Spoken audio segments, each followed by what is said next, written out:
Thank you. It's my pleasure to chair this meeting this morning. We have a lot of stuff on the agenda today. Emily's going to give us an update on a number of our rail studies that some of you may have heard about already, but these are studies that were dictated to us or required of us by the General Assembly to study some potential rail expansions across the state. We'll also be talking about the rail policies update, which is something I know we've been touching on a number of things already, the station policy and some others. And Emily's going to give us an update on that as it relates to our rail plan that's getting updated. Exactly. So as far as an update, you're going to hear a lot more today in our full CTB meeting about our Norfolk Southern agreement, and that we have executed that last night. We'll be going into some more detail with you all about the components of the deal there as well. So I'm going to save all of that for later. But since we have a number of things on the agenda, I'm just going to ask Emily to go ahead and get in it. Why don't we start, though, first of all, with approval of the minutes from December 7th. Second. All right, all in favor? Aye. All right, thank you. So with that, Emily. Good morning. Somebody get out of the way. Good morning. So as Jennifer mentioned, I'll be going over the General Assembly studies. You can hear me better. General Assembly studies that DRPT performed for this session. We did one for Bedford, one for Bristol, and one for the Commonwealth corridor. And I'll go into detail on each one of those. But one of the common themes is for each one of these, we're talking about new service or expanded service. And the General Assembly asked us to look at the costs and feasibility of new service and the potential ridership. So for Bedford, you've heard me talk about Bedford at this with this group before, and the BFRRI, the Bedford Franklin Regional Rail Initiative group. We did a feasibility study that was not required by the General Assembly over the past year and a half or so, and wrapped that up in the fall with a public meeting. And we did some planning level conceptual design, looked at a site for a station, and determined the costs for a potential station for the train that goes from Roanoke up to Lynchburg to stop there. Did a traveler survey and ridership analysis as part of that study. What the General Assembly asked us to do above and beyond that work was to actually work with Norfolk Southern to do rail traffic controller RTC modeling, so that we could find out what types of track improvements might be needed in order to preserve the freight rail capacity in that area. And I need to point out the fact that this evaluation that was done by Norfolk Southern does not constitute an offer or agreement to permit the construction or institute new service. That would come later. So yes, I don't want to understate that, and that goes for all of the studies that we're talking about today. So feasibility results. So I'll just cut to the chase here. We did, and I think I presented this to this group before, when we looked at the costs in our DRPT study of actually building a station and building access to that station and a siding track, a passenger siding track. We calculated that would be an $11 million investment in $2025 for construction. And we also did a ridership analysis that showed that the incremental increase to the route, if we added a Bedford stop, would be a little over 10,000 riders a year. And fortunately, the results that we got from Norfolk Southern, this is the big deal, is that there would be, the modeling showed no non-material new delay for Norfolk Southern freight operations with service included in the study. So I use those words straight from the Norfolk Southern report to show that, they're not saying there wouldn't be any delays, but no, there would be non-material new delay. So, I mean, this would be on existing trains. Yeah. Using capacity on existing trains. Yes, So all we'd be adding in Norfolk Southern's dispatch world is an additional stop. that's correct. And in Amtrak dispatch world, and we calculated that it might be 5 minutes to the schedule.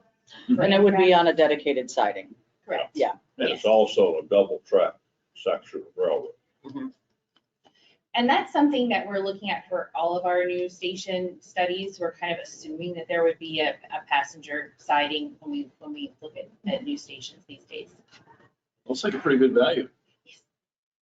And the 10,000 passengers is in the realm of which stations? Quantico and Ashland, somewhere between Yeah, Quantico. for and $7 million though. Yeah. That's- So we have some next steps. We did submit a CRISI planning grant application to the FRA in late November. So we're waiting for a word on that. And that would get us, the study that we've done recently would be considered a feasibility study. This would be the next step to actually do a NEPA study and some, and 30% engineering.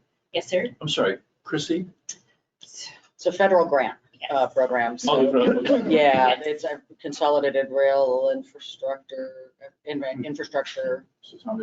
something. Yeah. I get in trouble with that. Yeah. It's- Presentation, they creep up at me. I know others though. I know what NEPA stands for. Of Yeah. course, yeah. No, but it's a federal grant process. This is actually one of the programs that's going to be getting quite a bit of new money Okay. in the infrastructure bill. We have applied for, and I believe we've gotten one Chrissy grant before. Is that, I'm trying to remember on what we got for the Newington Road. But this is a primarily just for for passenger rail expansion. Can also have freight benefits as well. But so we did, planning is eligible for it, preliminary engineering as well as construction is all eligible. So we applied for a grant for planning. So this is a really good study.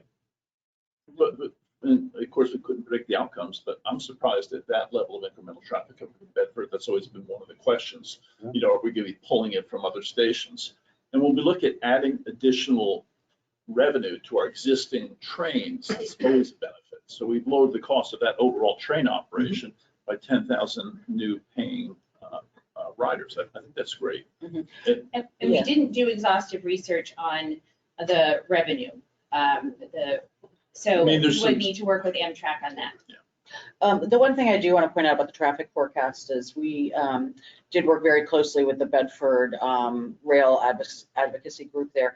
They had done their own ridership study with a consultant that does work with Amtrak and the Amtrak model. And we worked with, did we have Amtrak do on the study of the ridership forecasting? Or? We used AECOM and they used an Amtrak the Amtrak model methodology. So we had slightly different results from the BFRRI group, but they were also in the same ballpark and similar. So. Now, let me probe just a second. I think you covered this. If you look at the number of people who will not be getting on the train in either Roanoke or Lynchburg as they do now, that the plus or minus 10,000 is a net. It is a net gain. number. Have to take that into consideration. Yes, there will be some diversion from Roanoke, but these are net numbers that will, actually it's the 10,000 is the incremental, the total is 12,000, but that means that some of those will be pulled from Roanoke. So, but that net diversion is efficient as well. That means that this is a closer, shorter commute for those, so they're less, so that's all beneficial. Yeah. And there could be, I call it the ladies who lunch effect. There could be people who are just taking it, a stop or two. Yeah. As well. Back. So of course there'd be continued coordination required with Amtrak, and we have an Amtrak throughway bus that's starting. It's supposed to coincide around the time of the new Roanoke service. So that will help us to understand the demand if we have that Amtrak throughway bus coming through before we actually have service there. So that is Bedford. We also looked at expanding to Bristol, and of course, expanding to Bristol, we're just as background for you all, the VPRA is doing a study right now to determine a station location for the New River Valley. So we don't actually have a station location for the New River Valley, but this would be an extension from the future New River Valley station down to Bristol. And there have been many studies done in this corridor as well. And there were 8 previous studies that we reviewed between 1996 and 2019.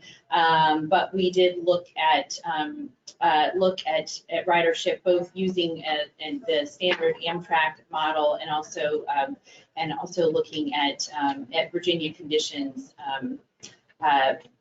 uniquely. And we looked at the corridor itself and the types of improvements that would be needed to get the capital investment. And again, I don't want to undersell the fact that the host railroad, Norfolk Southern, is not evaluated or agreed to this proposed future service.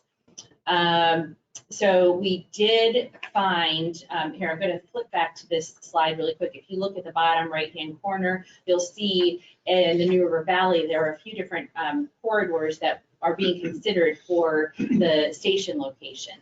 So depending on which corridor is chosen for that station location, it's possible that a tunnel would be needed if a station location were chosen along Norfolk Southern's Whitethorn district, Christiansburg, between Norfolk Southern's Whitethorn district and Christiansburg district. So you see where the blue lines are, where that tunnel could go.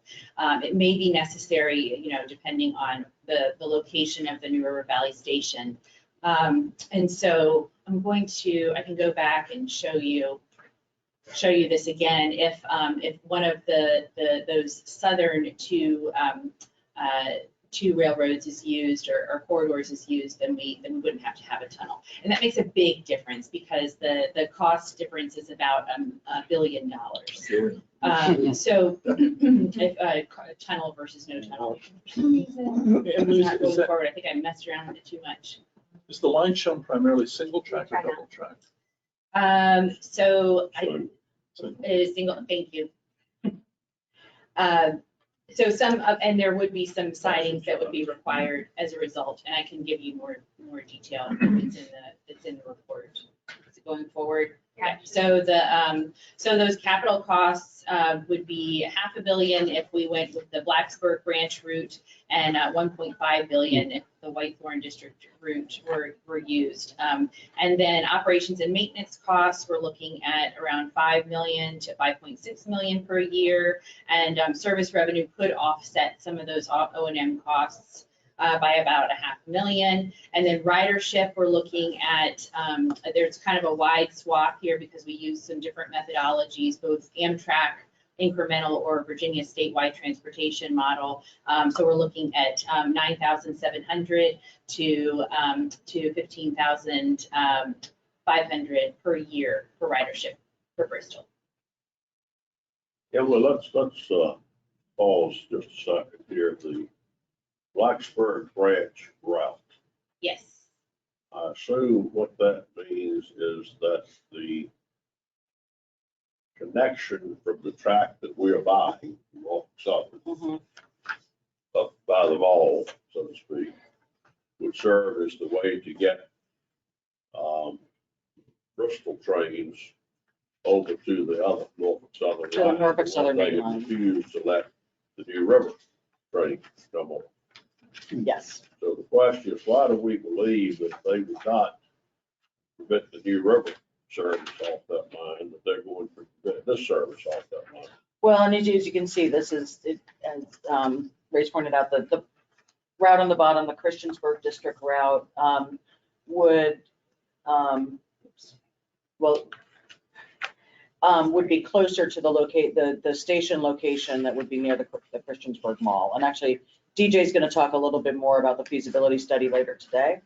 So that would require going on the Norfolk Southern main line as well as the rest of the route to Bristol as well. We don't have any assurance at all that Norfolk Southern would allow that. And I think they, well, I don't want to speculate. Yeah. So, yeah. I was trying to turn on the pointer. Sorry for turning that off. Is this the pointer? Can't even see it. It's also on your, in page 6 of your Yes, presentation. We have a close-up there that shows the Christiansburg District route and the Blacksburg branch route, which are both Blacksburg branch route, that's where the mall is. So Emily, these numbers assume that that train would not continue into Tennessee beyond Bristol. And that tees us up perfectly for next steps. But I read that just like you wrote. Yes. Yes, thank you. So we have this map in the middle, which you can see better on your printed page, is FRA's 2020 Southeast Regional Rail Plan. It actually shows a connection between Bristol and Knoxville that takes you to Chattanooga, then down to Atlanta. Given the distance between Bristol and the Northeast Corridor and Bristol and Atlanta, we could at least see some synergies here. If this were built, it would definitely have a better chance of being successful if it connected to Atlanta. So we have talked to Amtrak about that. We've talked to folks in Tennessee about that. We don't have a firm plan, but it is nice that it's in this Southeast Regional Rail Plan. So we'd like to continue those conversations. The question, when we do these forward-looking planning efforts, are we just assuming a top track speed of 79? Is that, we're not looking for anything that would generally exceed that. We talk about the budgets that you're applying, it's $500 million or $1.5 billion. We're looking at staying within standard track speeds. Yeah. Yes. Tennessee has not been proactive in passenger rail. The state of Tennessee has not had much interest in passenger rail. I will say they are looking at some potential routes with Amtrak. They're more focused on going north to Chicago, to be honest, than they are. Or the western part of the state. Yeah, and trying to also improve the connection to Memphis. I would say more so than they are necessarily connecting up to Washington DC. But they are interested and willing to work with us on, we're going to continue discussing with them, but some sort of joint study or something where we could continue to look at the feasibility of building that route south. To me, the capital cost is a big number. It's definitely, and we always have to preface that with, what Norfolk Southern would also require us to do. We did assume in the study that the consultants did identify locations for passing sidings in the corridor. So we've at least tried to build in what we think the infrastructure cost could be. The important number, though, I think to look at is that operating subsidy, though, and the operating cost. It is a lot of operating cost for the incremental number of riders that we get. A lot of stations. Did you all talk to Yeah. the casino people in Bristol about this? It's funny, every single person we talk to asks us about, did we talk to them? We did not, but and the basis for the model is really the population forecast already assumed by the MPO there. And so I don't know that includes any sort of incremental bump for the casino, but it is a big tourist draw. There's no doubt that that's going to be a big There's going to be a regional bigger draw. pool of people coming out of Tennessee because they don't have casinos in Yeah. Tennessee. We have alternatives in Virginia. Yeah, so I We do don't think, have alternatives. yeah, I do think that is going to be a draw, but I think really the O&M cost is the issue that, that's why it's so important to look at potential southern extensions that could boost the ridership and make it more cost effective from an operating standpoint. So, yeah. And there is an environmental study that's going on to look at the corridor between Chattanooga and Atlanta. So Tennessee is engaged with FRA on that, Good. which is good, yes. Mhm. Okay, so moving over to Commonwealth corridor study, if that's okay. We were asked to look at the route that would connect east-west in Virginia from Hampton Roads to the New River Valley eventually. And of course, it would connect along the Buckingham Branch Railroad between Roswell and Charlottesville, which doesn't have passenger rail right now. And through some studies that we did, some surveys that we did with the public, we determined and based on potential demand and forecasting, we did determine that this route here from the peninsula to New River Valley would be the best route rather than coming from Norfolk. So this is the proposed Commonwealth corridor that was defined. We looked at. Excuse me, who owns the track from Roswell to Gordonville? We do now. We do Yeah, now. exactly, Yes. yeah, that's ours. That's part of the Buckingham branch that we acquired through the CSX transaction. Okay, so that's the old CSX. 'Cause Yep. I used to ride the train to Charlottesville back. So it's easier for us to put money into that corridor now, knowing that it's Yeah. our property. And then CSX Train does. ticket was $10, Oh. 1963. Each way. So, and then the CSX also owns from Newport News up to Richmond as well, and the rest is Norfolk Southern. The point I was going to bring up later in this discussion, but Fred just prompted it. So I wonder, when you do these, I'm assuming that you're using what would be typical Amtrak fare schedules in assessing how many riders we will achieve at these various locations. Is that an accurate depiction?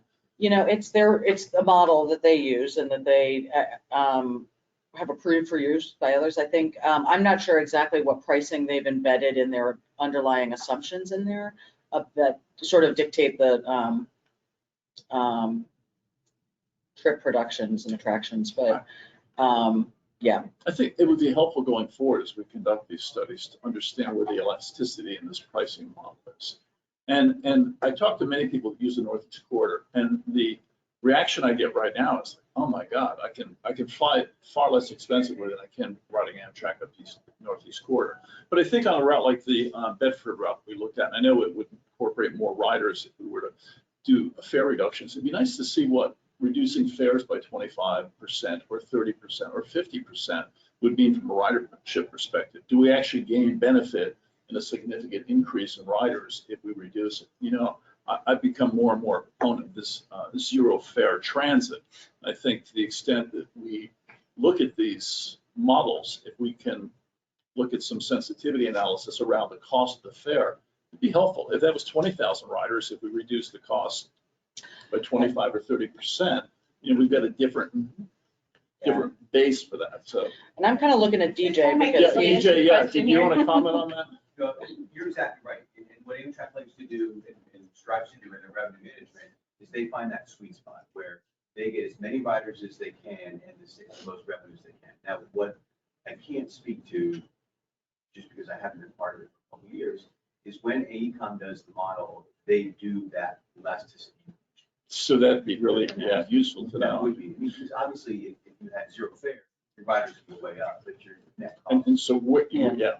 Yeah, I just don't know that AECOM, when they do the modeling, the extent to which they put those differentials. and as I've learned from DJ since he's been with us is, you know, there's a lot more considerations that Amtrak looks at in their fare pricing as well, in terms of trying to encourage more people on longer trips where they can generate more revenue, as opposed to they may price a shorter section higher because they actually don't want riders just on one stop to another. But I don't know that if I'm speaks, characterizing that correctly. That's exactly that speaks Yeah. to the need for this though. I mean, you know, we have a very different motivation than. Our objective Amtrak is does. getting riders off the road. Exactly. Yeah, and so, yeah, that is something that we, you know, should continue to look at, maybe a future presentation. I don't know whether that's from Amtrak or somebody else to talk about the, sort of their fare structure and how, I'm not sure what they've done to look at that, but we could certainly do something. Yeah, but I think if we're commissioning the study, so we did the Bedford study, correct? Yeah. Then we should be prescriptive in how we ask for that, you know, not assume that they're going to give us the sweet spot there. We should say we want increments in 10%, you know, segments between X and Y, and look at that and make our own decisions. It's a good idea. And I know Jeremy Latimer works closely with Amtrak and our communications and marketing folks work closely with them on fare structure and offering fares to certain populations, like students or So many pieces that senior tie up in that. citizens, that sort of thing. Oh, that's a good question. So we did assume for this study that there would be 2 daily round trips between Newport News and the New River Valley station, because just glancing at one at one just didn't make any sense at all. So we knew that two would be the right way to go. And we did, through public surveys, we found that a one-seat end-to-end service is preferred from Newport News. And so all the segments of this corridor do have existing track. We found that the Charlottesville-Doswell section that has been operated by Buckingham Branch Railroad has no passenger rail service, of course, and it will require the most significant upgrades, as you can imagine. And we would eventually need to look at a storage and servicing facility at either end of the route in the future if this service were implemented. So that's another thing to think about, and something that we assumed in our cost estimates. So we're looking at an addition of 169,400 potential annual passengers along this route for the whole service, and we're looking at very preliminarily at capital costs, $319 million in 2021 dollars, and $416.5 million in 2030 dollars, and the O&M cost $27 million in 2019 dollars. So those are our results. So 169 is almost the equivalent of our total ridership today. That's incremental. No, and that's an important thing. Yes. This is not a net number. This is total. This is a gross number. Right, so they Total could on be this taking from corridor. other services. So, okay, so that's subtracted from our total of what, 189 or whatever. Well, there, I think, will be some additional riders, but the work we had done for this didn't net out the existing riders that would be diverted. Right, Yeah. because it would be the only east-west service like this. Yeah, but it could draw people that today go from Newport News to Richmond, or, you know. Is there a plan for a stop between Roswell and Gordonville? That's 70 miles. So we did not go that far. We did not, we assumed all the stops that exist now would be the stops. It's a long way. Talk to us a bit about the fact that in round numbers, half of this distance already has, or soon will have, passenger service. Talking about the Charlottesville, Christiansburg part. 2 trains a day. You're talking here about 2 trains a day. Will those be the same train from Charlottesville, Christiansburg? No, this was, what they looked at was 2 new routes, so Okay, it would that be laid put 4 over. trains a day through the Yeah. Lynchburg, Roanoke, Christiansburg. So it looked at a 1-seat ride, for a user from Newport News. But I think your point's very well taken, that there is existing service in that corridor, and you needing to look at the cost effectiveness of, allowing people to transfer perhaps to existing routes. Or Yeah. just transfer the car. Yeah. In Charlottesville. Yeah, I would prefer 4 trains, but yeah, I suspect the cost savings would be significant if you combine the service between Charlottesville and Christiansburg. yeah, allowed people to, either the train or allowed people to transfer it. Again, we looked at this as if they were 2 standalone routes. But if we did want to continue more work on that, I think we'd have to do a lot more service planning and look at some of those trade-offs of, do we have the market in that area to support really 4? And another issue with this service, I like that you're looking at it, don't misunderstand me, is that you can drive today, assuming nothing bad happens, from Newport News to Christiansburg in 4.5 hours. Mhm. I bet this thing would take 8 or 9. Yeah, I don't know, do you know, was that about, Yes, it's long, it's a long trip. So why would someone set off on an 8 or 9 hour trip when they could drive it in half that time? If it cost them a third, what it cost them to drive it, or if they didn't have to have a car, it would probably be the primary motivation, in my view. In college students, of course. But I'm skeptical. yeah, understood. You're right, it's I like to see us do it, but I'm skeptical about how many people would opt for an 8 or 9 hour trip from Christiansburg to Newport News. And I think it's more like 7 to 8, so fine. I think it's within that range, but still. Still, quite a bit What longer. speed do you think you're gonna get on the Buckingham branch between, Charlottesville and Dawsville? I can't remember what the speed was that we had in the study, but definitely not any more than 79. It's a conventional. It's jointed rail right now. I mean, I'm assuming that's Yeah, I part of think the it's more like 35 is what you got up there now. And it would depend on the level of investment we put into it also. I think that, one of the points from this is there's a lot of opportunity that the Buckingham branch opens for us in terms of providing east-west service. And whether or not an actual, single seat round trip is the right, is the best way to take advantage of that or not. I do think there will be a lot of opportunities for us to look at other east-west combinations perhaps that maybe are shorter initially, or provide opportunities for people to transfer. Petersburg, Lynchburg route immediately comes to mind. Along the CSX line. Yeah, the NS corridor there. Mhm. Jennifer, question on kind of the long-term perspective for all this. In the last couple of years, of course, our activity on passenger rail has grown just incrementally. For those on board in the last 2 or 3 years, it's been something to see. Of course, our investments have matched, this expectation. Where do our interests start to diverge from Amtrak's interest? And is it something that we're looking at from the perspective of ultimately initiating our own service rather than using Amtrak as our proxy for all rail activities? Their cost structure, North Carolina. like North Carolina, their cost structure is extraordinarily high. You could probably make a case it would be 2.0 or maybe even greater than what we would bring to it. And I think divergence of interest is already becoming obvious.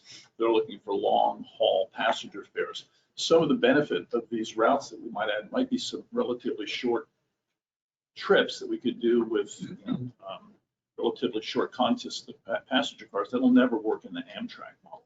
So as we look to try to maximize the opportunities that these investments will bring us, I just wonder where we start to look at initiating our own service. Even our station configurations and the like might be modified. I know that Amtrak is at the high end of that. That's probably a good question for DJ as well, but I can give you my own perspective. Please. That so with our Amtrak agreement, part of our agreement with them, which was part of their $944 million contribution for our CSX program projects, was that they will be the exclusive operator in this corridor for a period of time. The CSX corridor, not 95 corridor. Yes, in the 95 corridor.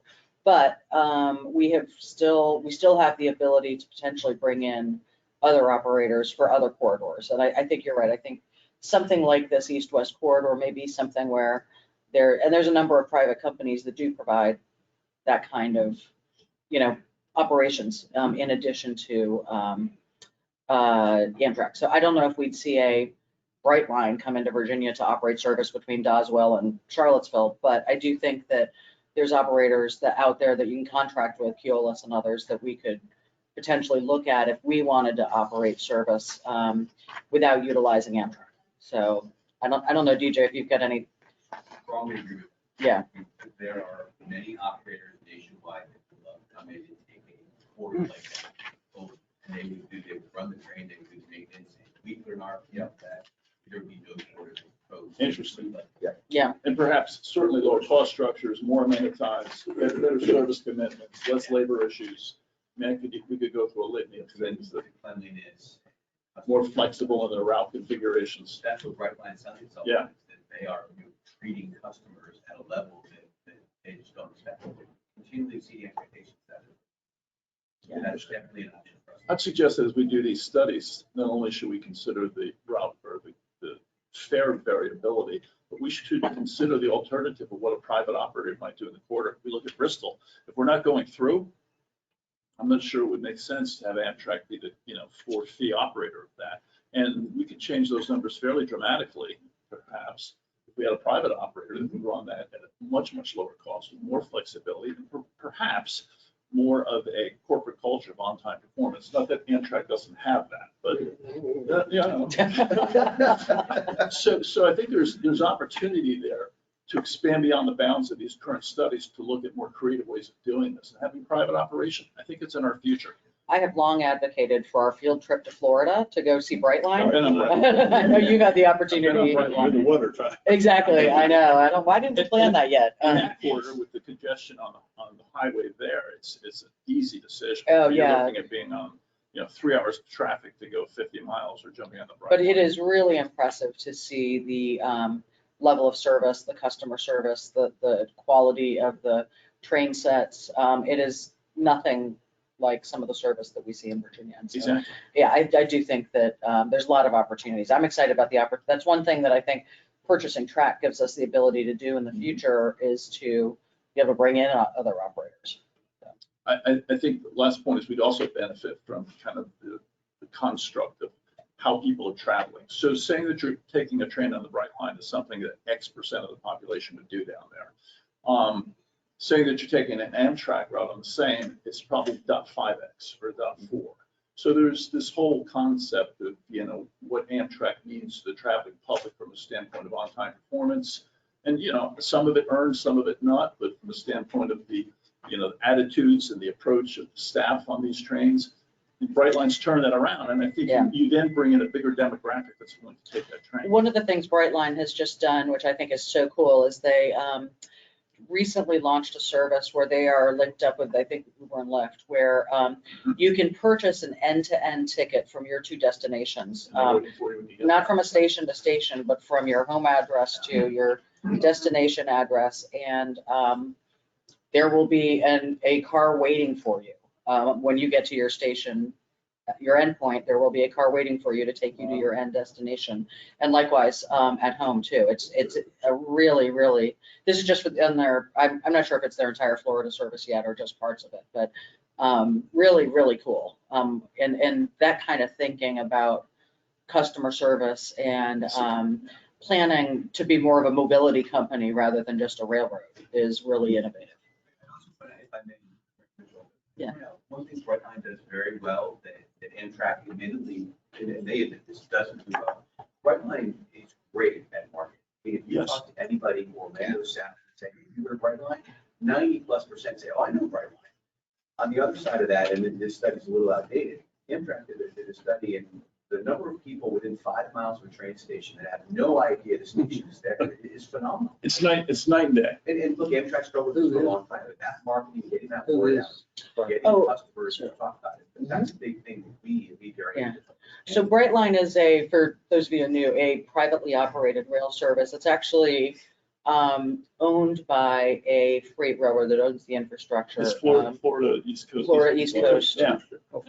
That's also part of a bigger holding company and supported with venture capital. But one of the things they are using as their business model is real estate development at the stations to generate income. And they're Very novel developing, approach. so they own land and, in Miami, Fort Lauderdale, other areas, and they are putting up, 15-story condo buildings on top of the stations and mixed use. And so they really are, now they're also, they own the property. So that's, and they own the railroad. So that's a big difference. We're dealing with host railroads where we have to negotiate things. But that kind of innovation is really forward thinking. They're now also pursuing a project in California as well. So yeah, really neat stuff. If you find yourselves down in Florida anytime soon, they're actually now building an extension to Orlando and also pursuing from Orlando to Tampa as well. So they will have cross-state service. Are they using existing right of ways for that Orlando service? I can't imagine trying to build a railroad. I think part of it is they're using median in part of I-4, not I-4, one of the east-west highway, but they're using some of the highway median that FDOT is, I'm not sure if they're buying it from FDOT or donating it. But they're building a lot of railroads. Yeah. A lot of that is brand new railroads and they're replacing buys on some of the stuff that's already there. Who would have thought? Well, it's a good model for us to be looking at. It really is. If we're Well, the really, real estate development's a key. Yeah, it's really cool. yeah. And Amtrak would always be a partner, just for different pieces. Sure, yeah. Okay, And I flipped over to the next presentation because we're getting into Oh, some yeah. really good policy discussion that, yeah, this is wonderful to hear this. And one thing, you know, being at DRPT and looking at DRPT's role with BPRA, you know, DRPT is still doing long-range planning. We're still doing the statewide rail plan and these studies for the General Assembly. And so looking long-term and visioning, something that I've always wanted to do in planning for rail in Virginia. And we can definitely be doing that. And I'm excited to take these studies forward. So on that note, moving over to rail plan policy update. So I came to this group a while back and talked about rail plan policies and only got about halfway through the policies that we intend to touch on. And for some reason, this is not going forward. So today, I'm coming back to you with a little bit of review if we can get to it, but I also want to discuss the development of some of these policies on the list: economic development policy, equipment policy, coordination, corridor development, and multimodal access. And then station service, equity, and climate change is what we talked about the last time I came to you about the rail plan. So just to review our process background, next slide. We are looking at, well, let me just, I would be remiss if I did not mention the VTrans goals and the fact that all of these policies that we're dealing with do have a link to VTrans goals, so that we're in lockstep with WICI and smart scale development as we move ahead with these policies. Thank you. So policy development process for each one of the policies in the rail plan, we're going to have at least one page, if not more, a summary of the existing conditions related to the policy, guiding documents related to the policy, relevant industry trends, the impetus for change, or the reason that we're even touching on this, feedback that we've gotten from you and others, and then our proposed changes and intended direction. And for many of these, this is going to be really high level. It's not going to be a cookbook telling us exactly what to do in every situation. Yes? So I guess I've often commented on this. Yeah, I look at number 3, relevant industry trends. And there's extraordinary change still occurring in the rail industry. We talk about this. I think this is an area that needs more than one page. It needs, I think, a very significant development of what's changing in the rail industry. And how do we ultimately develop synergies with the rail industry so that we have common goals? For them, it's profit motivations, it's lowering overhead, it's increasing their operating ratios. For us, it's using a piece of track that will incrementally add to their ability to lower operating ratios and make that piece of railroad more efficient. And I think that, I'm not sure that we fully approach it from that perspective in our negotiations. And it may mean a more holistic approach to how we negotiate. So perhaps ultimately, in the 3 to 5 year window, we're negotiating for freight activity that would be intermodal as well as passenger, and taking very much more of a partnership role with the railroads, which, although we use the term, my sense is it's really not quite a partnership at this point. I think the CSX corridor has the potential for that. So of all the things that I think need development, looking at where the rail industry is going and how we fit into that is really critical. If we don't understand that, we're going to be paying premium price for the service that we derive from them. And we'll never really, I think, fully develop the potential that we could if we really understand their motivations, they understand ours, and we approach it as a synergistic partnership with their bottom line in mind as we move forward with these major initiatives. One question I have, CSX and Norfolk Southern, I always heard they make so much money because they go downhill with empty cars or uphill. Anyway, coal is going the way of something else. I mean, That's what those tracks are for coal, and they're going to be using less and less coal trains on those tracks, I assume, in the future.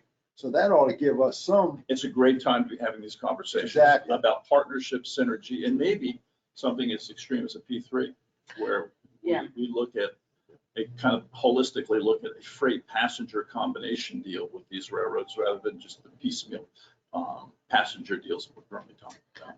I think the the deals that we are doing are opening that door to be able to, I mean, we're looking at, and you'll hear some more today with DJ's presentation, but doing different things with building in performance incentives into the rates and things like that, that we're trying to get to, we're hearing them talk about, okay, operating revenue is king right now for them. It's more important necessarily than capital. And so how can we, instead of giving big sums of money for capital, instead work with them to get the money that helps them on their bottom line when it comes to operating ratios. And so anyway, there's things like that. I think it is a good point that, and I think I hope at least are seeing those possibilities as well. Yeah, so Emily, can I suggest that for our group's benefit, that sometime in the next, say, quarter, that we do a presentation on the economic drivers that drive modern railroading. Precision railroading, the altar that they worship at of operating cost reductions, just, the construct of minimizing labor, minimizing facilities, minimizing track miles to derive the same revenue and greater profitability. I think we all need to be kind of up to speed on where that is in the current world to understand where we need to go. And I would also say at some point, whether that's next month or after that, we can invite our friends in from Norfolk Southern and CSX to talk with us some more about, and what they see as the trends that they're influenced by right now. So. And just to be clear, we will be dealing with relevant industry trends, and we have had discussions with Norfolk Southern and CSX for the rail plan. That is something that we're definitely covering. And this one pager is more related to these specific policies. But yes, that's something that we need to spend a lot of time on, especially since there's so many changes going on. And with regard to economic development, it also deserves a lot more attention. Agreed, but can we do a presentation just on the dynamics? Yes. And I'd be glad to help outline that if that's something that would be beneficial. Yeah, absolutely. I think that'd be great too for new folks who are coming. Yeah, we work on that for next month. Yes. Yep. Absolutely. Okay. So today we can review these some of these policies that we've looked at before as well in terms of feedback and our intended direction. And again, it's pretty high level because a lot of these policies, while DRPT is working on developing them, will be carried out by BPRA. And so a lot of the specifics will come from BPRA and implementing them. So coordination policy, this is one that a lot of folks have questions about. We get questions, folks calling into our agency trying to understand, do I call BPRA for this thing or do I call DRPT for this thing? And, so we're still developing our coordination process between our two agencies, and that's one of that's an impetus for change for a coordination policy. But we also have some existing frameworks that are going to continue the way that they always have. DRPT sits on the VTrans steering committee, and we work on long-range statewide multimodal planning with VTrans and OICB and VDOT and others from the Transportation Secretary and other agencies. We also have Commonwealth-centered coordination with Virginia localities, with public interest groups, with interest groups that are focused on rail and the public, with Commonwealth Transportation Board, the General Assembly, and others. And then we also, DRPT sits on some national and regional commissions and committees. And so understanding how we navigate that with this new paradigm is important, and making sure that we have coverage with these different groups. We're very active with the Southeast Rail Corridor Commission and SAFRC, the State Amtrak Intercity Passenger Rail Committee. That's more on the BPRA side, but working jointly together so that we can get the most out of these opportunities is important. And so we do have a draft direction that we're working on. So we definitely want to make sure that all of our initiatives and projects are consistent with current state, regional, and national plans, whether it's it's DRPT talking or VPRA. And DRPT strives to work with CTB and VPRA to explore new initiatives and projects and possible new rail corridors. We pledged to develop actionable long-range plans to be implemented by VPRA. So that's one of the basic tenets of our coordination. And we'd like to develop a flow chart or some kind of document that we can update regularly that actually specifies points of contact for various rail-related issues. And am I correct? We do not have a station policy. We're developing one. We're developed, right. We don't have one yet. We have one. We have one part that's of- outdated, I would say. Yeah. We have one that we're revising. And you know, the overview you all provided several months ago, the ownership of stations, well, that was really informative work. And we've got a real hodgepodge across the state. Yeah, for those of you that are new, Privately owned. we put together a matrix of, we'd be happy to share that with you, of all of the stations across Yeah, the that was state very helpful. to look at ownership of the building, the parking lot, the platforms. And it is not a single framework, and it's all developed over 100 years, you know, it's, so it's not a consistent framework where the state always owns the platform and the locality always owns the station. It's a hodgepodge of different ownership patterns. So, yeah. Right, and so with regard to the coordination policy and how we work together, the DRPT would be looking at some of the long range plans, some of the like existing conditions work, and VPRA will be taking that and implementing some of those plans.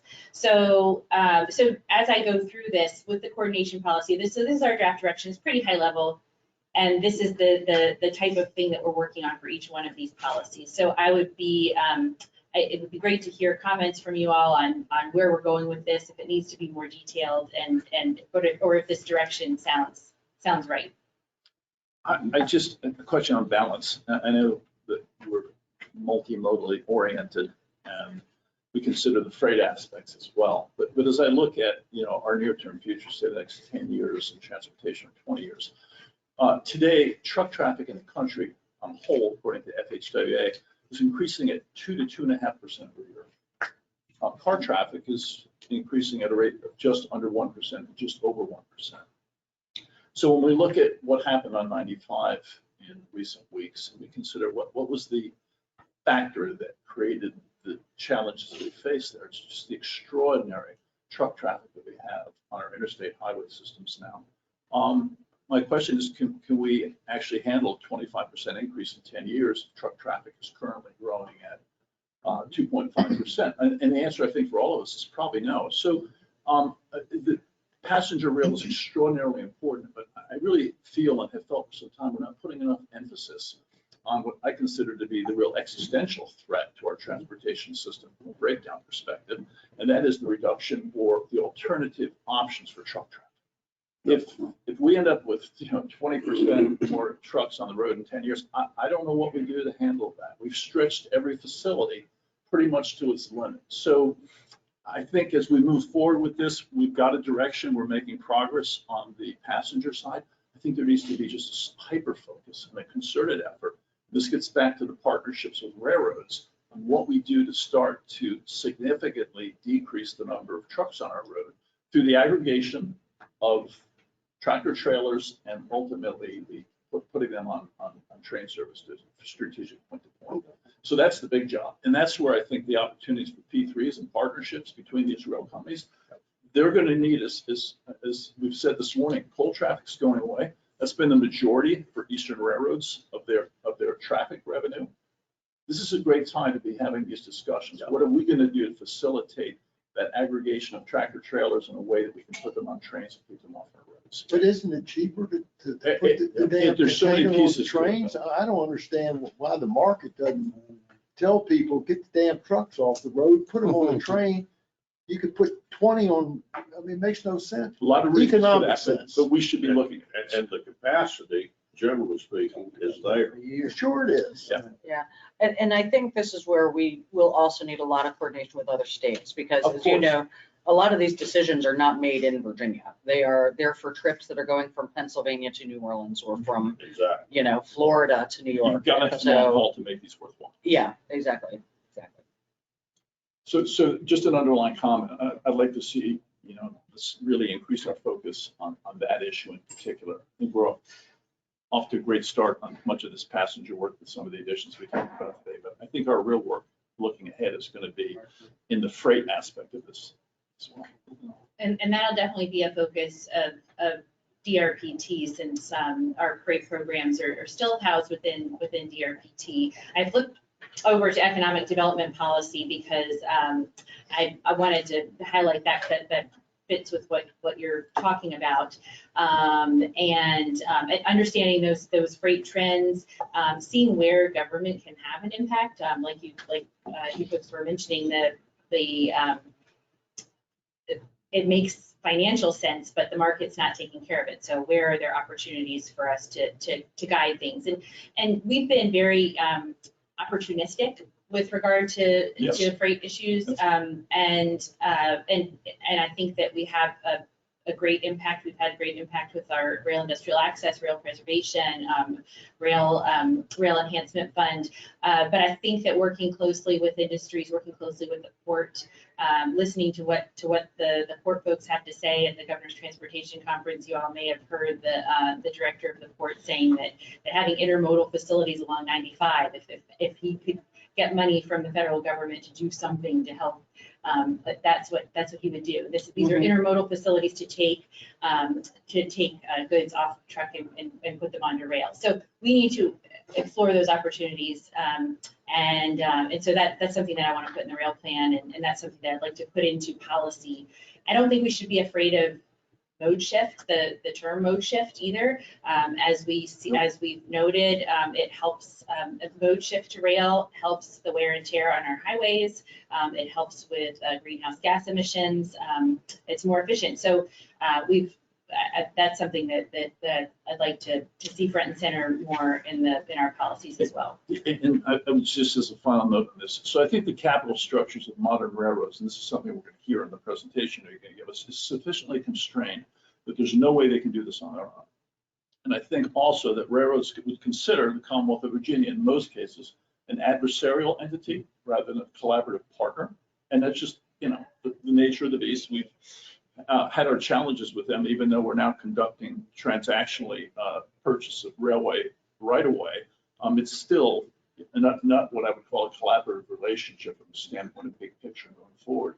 So the only way the railroads can accomplish what we're describing today, which would be a heavy shift and focus on intermodal, would be with capitalization coming in part from the public sector. And again, as we look at the extraordinary cost of adding capacity in our major truck routes, we're going to be spending these dollars. We're attempting to mitigate these issues. Why not do it on rail? Why not start that today, especially with the infrastructure bill? I'm assuming we could get some significant funding to study this at a very high level and fairly aggressively, where we might have lacked that in the past. So it really is quite an exciting time as we look at this rail plan to chart a new course that would be specifically freight oriented and from a perspective of multi-billion-dollar potential investments with railroads to really change this paradigm. What regulation, what can we do? It's clear that 95 thing was caused by trucks. That's what everybody says. And I heard somebody say last night, it could have been Steve, that maybe we got to do when you get a weather situation like that is to make the trucks stay in the right-hand lane. They cannot go in the left-hand lane, or either two left-hand. The second thing is, remember in the old days, they used to have a different speed limit for trucks. Now you got 70 miles an hour, cars, trucks, anybody. I mean, there seems to be something that we ought to be able to do. And I'm not trying to put the trucking people out of business. I'm not trying to, to regulate them, over-regulate them. But I mean, it seems to me there's something we ought to be able to do to make it a little bit tougher and a little bit safer. For the, I think that could certainly be done, but, you know, somebody needs. number of trucks is number of trucks. So everything you do to constrain their flow can create greater congestion. If we reduce their speed limits, keep them lane constrained, I'd be all in favor of it, but that's going to further increase bottlenecks. You know, we're going to put them in a smaller area of real Well, estate. I agree that the thing to do is to get them off the road and begin and get that freight on a train. I think it's an overall policy issue. We need to look at all aspects. You know, trucks are struggling right now with finding truck drivers. Yes. I saw several. I didn't see that on 81 when I drove back a couple of weeks ago. It's Did you see it another yesterday? reason, I think, because it's the time. I saw several advertisements driving down here yesterday. Truck driver pay between $80,000 and $100,000 a year. And they still Reading off can't. the back of trucks. That's double what it was. If you take a 1,000-mile truck route, and if you could eliminate 70% of that through a rail haul and only have 30%, you multiply not only do you multiply the number of drivers you have dramatically, you create a different environment for them. Because why people aren't going into trucking is they don't want to be away from home for 2 weeks.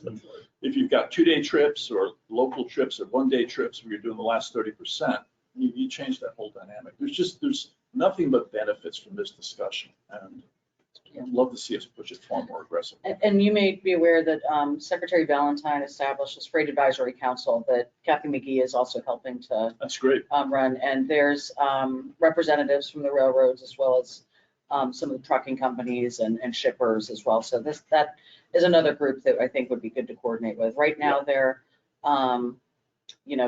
just sort of providing some input at this point into trends, but I think there's a lot more potential there that we could, tap into. And earlier, we were talking about the possibility of having another tour to the port and really focus on some of these issues. I propose that we work with Kathy McGee and the Freight Advisory Committee to make that happen. Yeah. Bring some more. Come down again. Thank you. That's- If I may, to follow on Scott's comments, I'm really concerned about what we're going to do to get trucks off the road. And from a maritime standpoint, we might want to consider looking at short sea shipping activities, which is basically having a number of very similar vessels that can take cargo, if you will, from the major terminals and take it through to the smaller marine terminals up and down the coast. It was proposed on the West Coast and proposed on the East Coast about 15 years ago, but never really got off the ground. But I think with the demand, as you're talking about, Scott, 2.5% a year, and we're going to have massive influx of continuing truck problems only because of the number that we have. That might be an alternative. We might find some funding to be able to do that through the Department of Transportation in DC. Another thing I think we ought to take a look at. And so would barging up the James River fall into that category? Yes, that was very successful. That was established maybe 15 years ago. The state had a lot to do with getting that developed. And we actually restored the rail connection to there from CSX through one of our grants. If the state didn't put some money into getting that done and developing the facility here in Richmond, that wouldn't exist, and we wouldn't have a maritime terminal in Richmond at all. Yeah. But no, and I think the short sea shipping, as I understand it as well, is also can be multi-state, can Oh, it be can be, taking absolutely. stuff from Hampton Roads to Charleston. That type of Yes, thing. exactly. So I think you're right, there will be potential there. So with the time that we have left, I'm just flipping over to, it says 9:34 right now. How much time? We probably have about 20 minutes, Okay. 15 to 20 minutes. Okay. Well, I wanted to talk a little bit about corridor development policy as well, because I call this the everything bagel category of the of our policies, because it really touches on so many different aspects of what we're working on. So it involves infrastructure maintenance that we've addressed now with our rail preservation fund, underused abandoned rail, and we talked a lot about rail banking at our last meeting, challenges with shared corridors, slow orders, design standards, and also grade crossings where rail intersects with other modes. So to me, these are all about kind of a basis of design and what we want to get out of our corridors. And so the draft direction that we put together, preserving existing corridors would definitely be a priority. Preserving existing corridors for continued or future use in a resilient manner to support state economic and mobility goals. So that's a little bit broad, but I'm also talking about corridors that may not be used as much for rail corridors that may be close to abandonment or underused, and that's also something that DRPT wants to support, preserving those existing corridors for future transportation. Considering a highest and best use corridor approach, just like with real estate, when we talk about highest and best use, both freight and passenger, and potentially for some of those underused corridors are there, and used corridors are there utility options? Can we use the right of way for other uses as well safely? Do we have the space for that?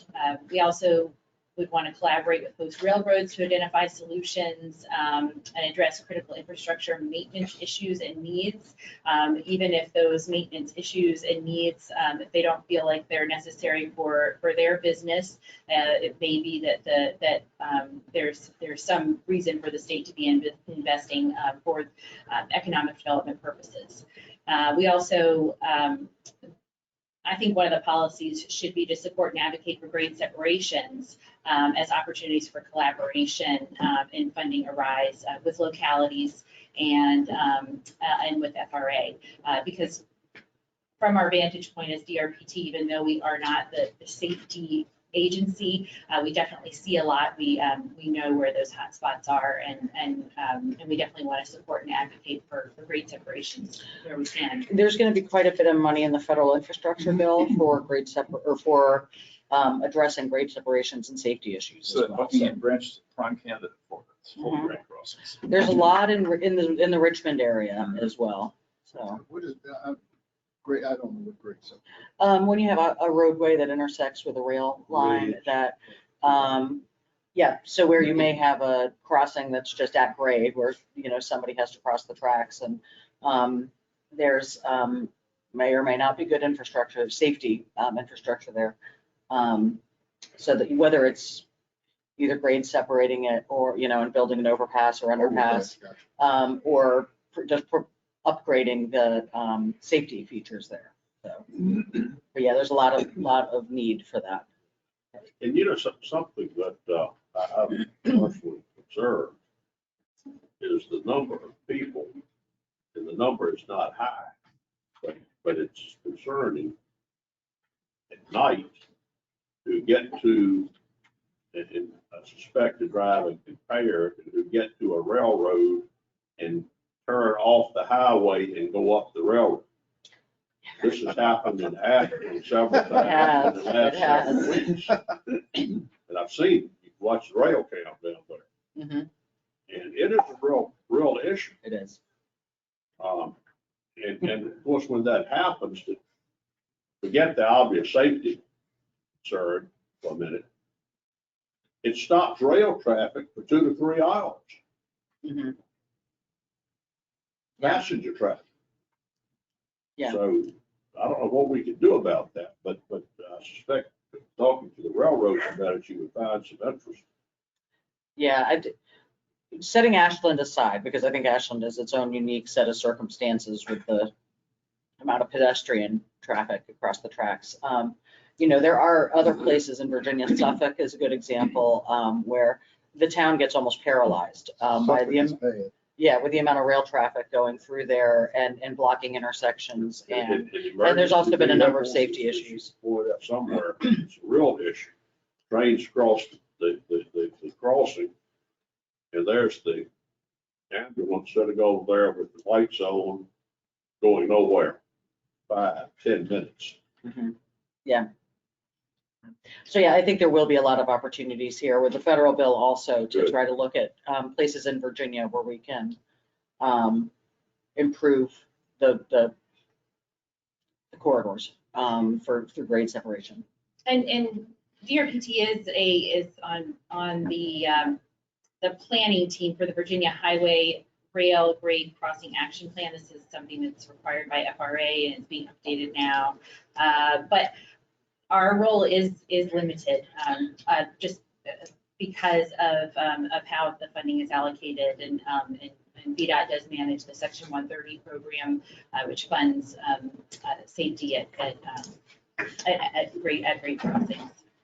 So anyway, something to think about. Appreciate your comments. And if you all have any comments on these policies, there's a lot here. There's a lot of text here. If you see anything that jumps out at you, please let me know, because I know we can't go through everything with a fine tooth comb. It would be great if we just had an afternoon to pontificate on these different topics.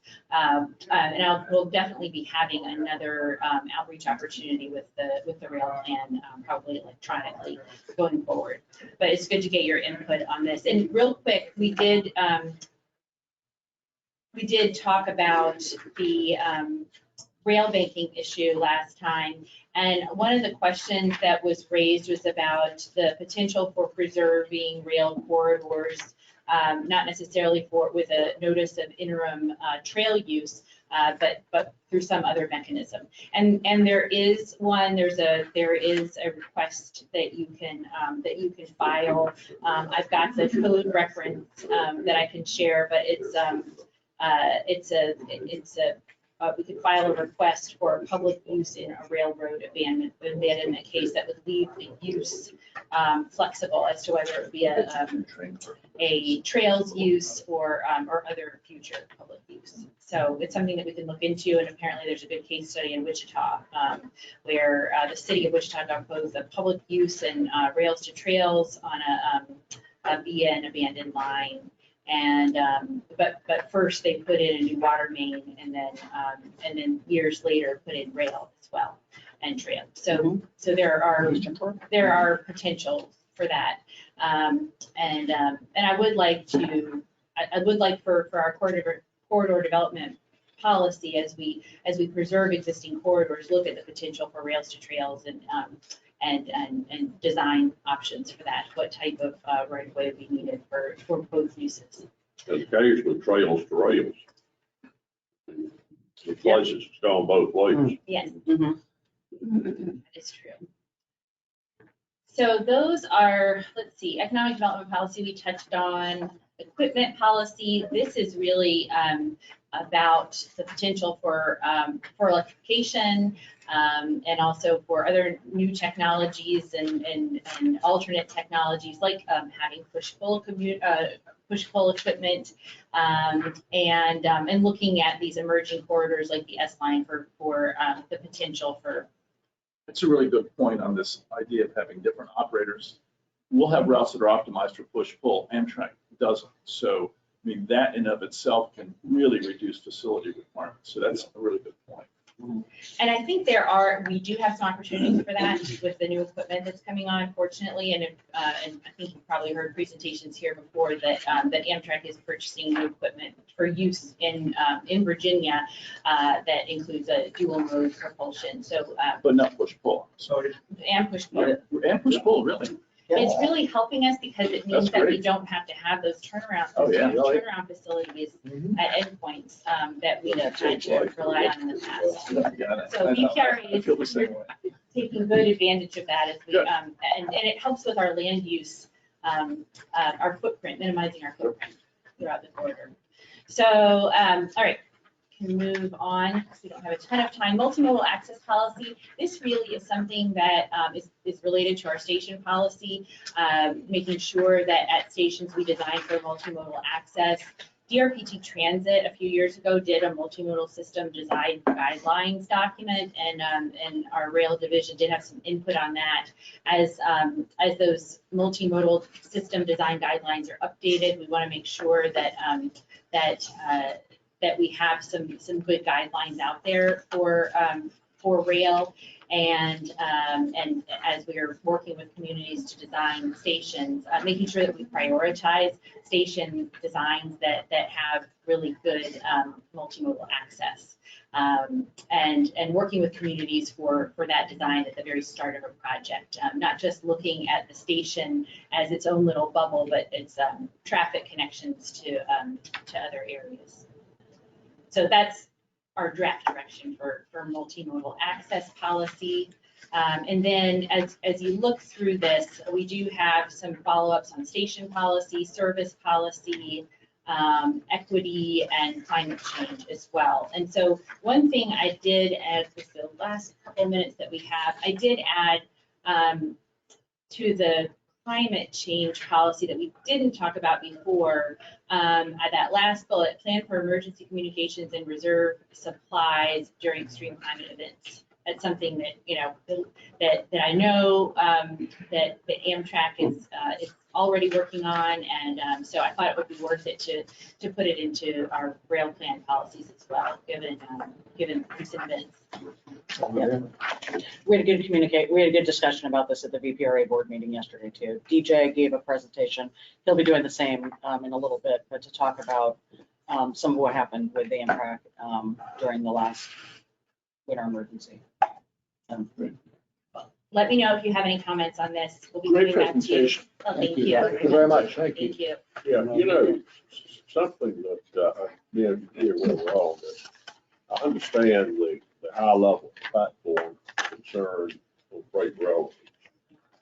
Talked about Bedford, and we talked about putting in a pull-off track. So what percent of the platforms in Virginia, say, in the next several years, will we get to be high level platforms? That's a lot of that is going to be part of our station upgrades with ADA compliance as well. I'm looking, DJ, I don't know offhand how many are, it's not, yeah, we don't have many high level platforms in Virginia Got one in Roanoke. today. We have one in Roanoke, yeah. Well, that's But, you because know, we I constructed. watched that process, and frankly, it's a bit demeaning to the person involved to be loaded like freight onto a train. And it increases, And it takes forever. Stop Yeah. times increased. stop times quite a bit. Yeah, it's Yeah, definitely, as I mentioned, all of the stations that were, all the new stations that we're looking at, that we're planning for, like Bedford, like New River Valley, we are assuming that there would be a station, high level platform and a station siding. we have some constraints at some of our older stations that are very, Stanton is an example where it's on a curve, and there may be some challenges in being able to upgrade that platform. I know there's some other stations that Fredericksburg is another one where it's right in the middle of downtown. It would be very difficult for us to reconstruct that. So anyway, but it is something that is part of our ADA compliance for the stations that Virginia now owns, that we'll be doing where feasible. And it could be an element of our equipment policy as well. Sure. That's something to include, Well, looking toward new technologies. Okay, so I don't, thank you, Emily, very much. Great I'm not sure if we have anybody here for public comment. Anybody? Okay. So with that, I'm gonna go ahead and we'll adjourn the meeting. I know we've got a lot to discuss today in the full workshop, so thank you all again. Thank You you. can start the day, thanks. Yep.